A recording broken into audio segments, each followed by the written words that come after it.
अवधूत चिंतन श्री गुरुदेव दत्त श्री स्वामी समर्थ. तुम्हा सर्वांचं माझ्या चॅनलमध्ये मनापासून स्वागत करते आणि आजच्या व्हिडिओला सुरुवात करते. आजच्या व्हिडिओमध्ये आपण पाहणार आहोत की 5व्या श्रावणी सोमवारी अमावस्या आलेली आहे आणि या दिवशी शिवामूठ जी आहे ती सातू आहे. सातू म्हणजे नेमकं काय आणि जर तुमच्याकडे सातू नसेल तर शिवपिंडीवरती तुम्हाला काय अर्पण करायला पाहिजे याबद्दलची सविस्तर माहिती आपण आजच्या या व्हिडिओमध्ये पाहणार आहोत. बघा, श्रावण महिन्यामध्ये बरीचशी उपासना केली जातात, पारायणं केली जातात. बरेच असे व्रत वैकल्य जे आहेत ते श्रावण महिन्यामध्ये करत असतो. त्यातल्या त्यात श्रावणी सोमवारचं व्रत हे आपण अगदी मनापासून करत असतो. प्रत्येक स्त्रिया या श्रावणी सोमवारचं व्रत करत असतात. त्यासोबत कुमारिका, सौभाग्यवती, अगदी कोणतीही स्त्री असेल किंवा पुरुष असेल, हे जे श्रावणी सोमवारचं व्रत जे आहे ते करत असतात. अगदी नवविवाहित मुली देखील लग्न झाल्यानंतर पहिली 5 वर्षे शिवमुठीचं व्रतसुद्धा करत असतात. तर आता आपण 4 श्रावण सोमवार जे आहेत ते अगदी मनोभावे भगवान शिवांची उपासना आराधना केलेली आहे. त्यानंतर या दिवशी उपवास करून जशी आपल्याला शक्य होईल तशी आपण भगवान शिवांची आराधना केलेली आहे आणि त्यांचा सेवा करण्याचा प्रयत्न केलेला आहे. आता शेवटचा श्रावणी सोमवार आलेला आहे आणि शेवटचा श्रावणी सोमवार हा दिनांक 2 सप्टेंबरला आहे. मग 2 सप्टेंबरला सोमवती अमावस्या आहे, पिठोरी अमावस्या देखील आहे. या दिवशी आपण पोळासुद्धा साजरा करत असतो.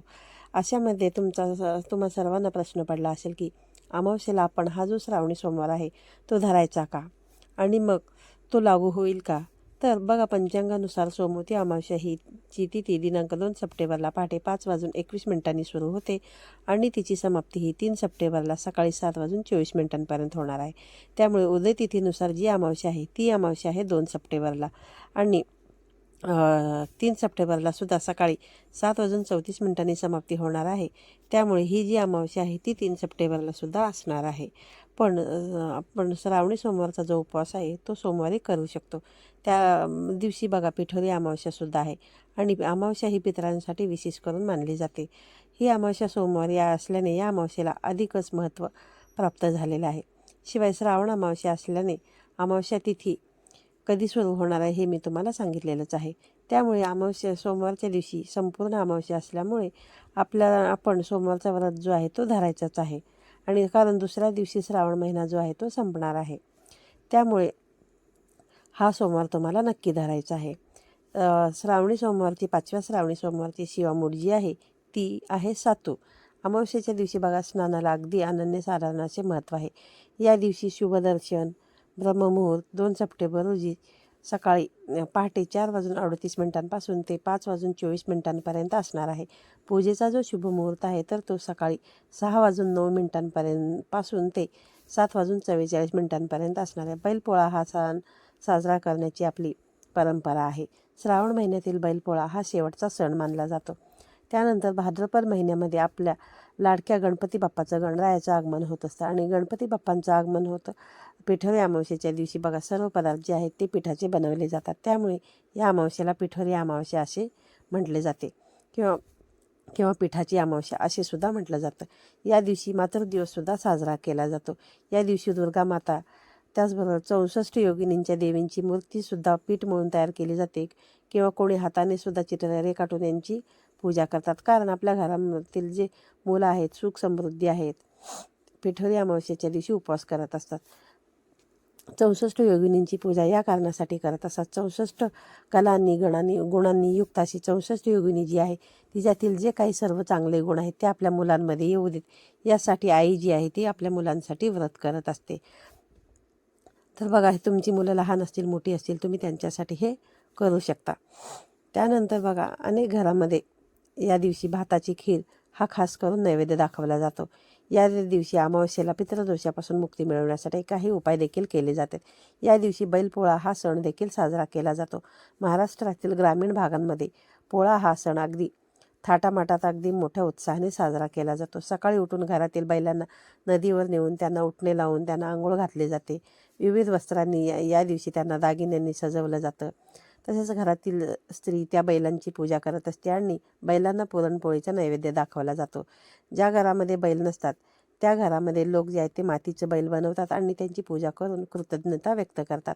प्रत्येक श्रावणी सोमवार आपण कसा साजरा करतो?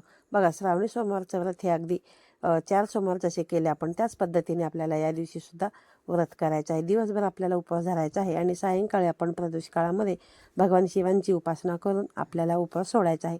या दिवशी सकाळी उठल्यानंतर तुम्ही सकाळी तुमची सुद्धा पूजेची मांडणी करू शकता किंवा प्रदोष काळामध्ये सुद्धा तुम्ही पूजेची मांडणी करून पूजा केली तरी सुद्धा चालू शकता किंवा तुम्ही तुमच्या देवघरामध्ये सुद्धा महादेवांची पूजा जी आहे ती करू शकता.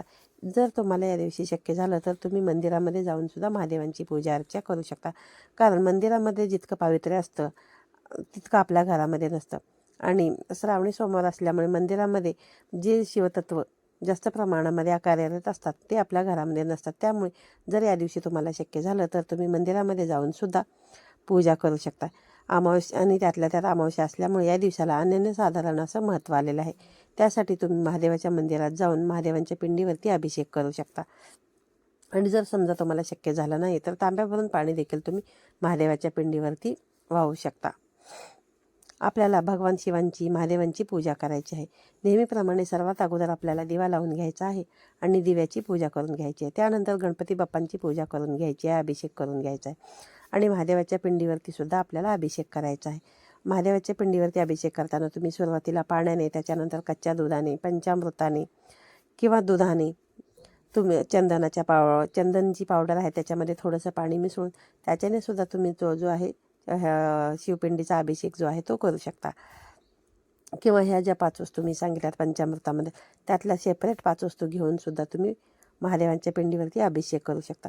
तुम्हाला जसं शक्य होईल त्या पद्धतीने तुम्ही अभिषेक जो आहे तो करू शकता. त्यानंतर तुम्हाला या दिवशी महादेवांची आराधना करायची आहे. शेवटचा श्रावणी सोमवार आहे. तुमच्या ज्या काही इच्छा असतील त्या अभिषेक करताना तुम्हाला ते महादेवांना बोलून दाखवायचे आहेत. या दिवशी बघा जर तुम्हाला शक्य झालं तर तुम्ही रुद्राभिषेकसुद्धा करू शकता. हे करून झाल्यानंतर तुम्हाला महादेवांच्या पिंडीला चंदन भस्म लावून घ्यायचं आहे. त्यानंतर थोड्याशा पांढऱ्या अक्षता व्हायच्या आहेत. कापसाचे वस्त्र व्हायला विसरायचं नाही. जर आतापर्यंतच्या श्रावणी सोमवारी तुम्ही वस्त्र वाहिले नसेल तर या दिवशी तुम्ही आवर्जून पांढरे कापसाचे वस्त्र जे आहे ते पिंडीवरती अर्पण करा. त्यानंतर धोत्र्याचे फळ, फूल हे देखील तुम्हाला महादेवांना अर्पण करायचे आहे. महादेवांना पांढरी फुलं ही अतिशय प्रिय आहेत. त्यामुळे तुम्ही महादेवांच्या पिंडीवरती पांढरी फुलं अर्पण करू शकता. या दिवशी तुम्ही महादेवांच्या पिंडीवरती शिवामूठ जी आहे ना ती सातू आहे. आता सातू म्हणजे काय हा प्रश्न बऱ्याच जणांच्या मनामध्ये आलेला असेल. तर बघा ह्या 5व्या शिवामुठीला सातूला खूप असं महत्त्व आहे.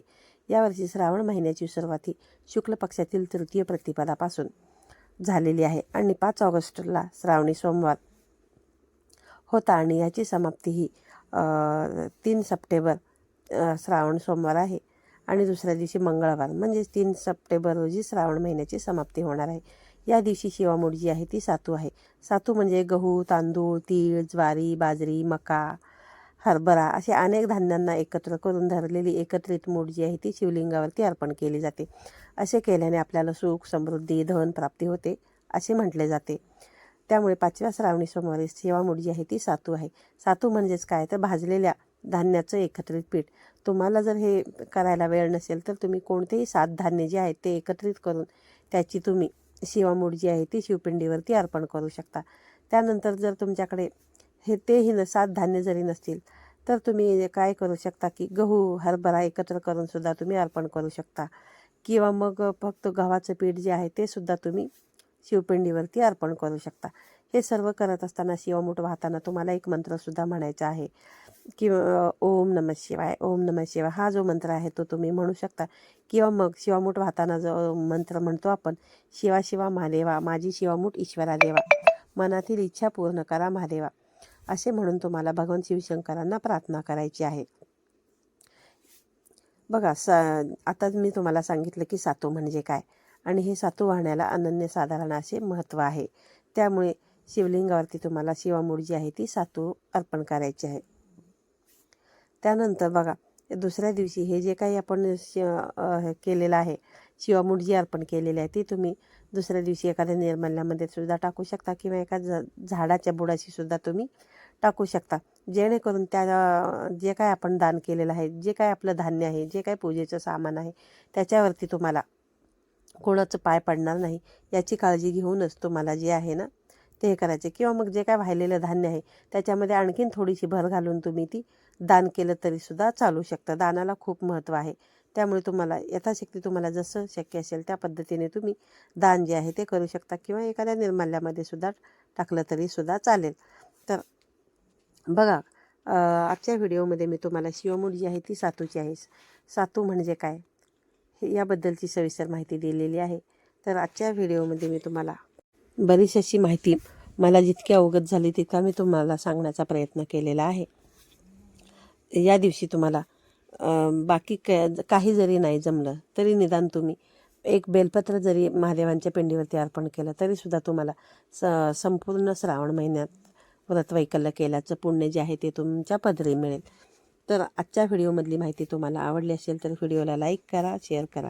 पुन्हा भेटूया अशाच एका नवीन आणि माहितीपूर्ण व्हिडिओमध्ये. तोपर्यंत सर्वांना श्री स्वामी समर्थ.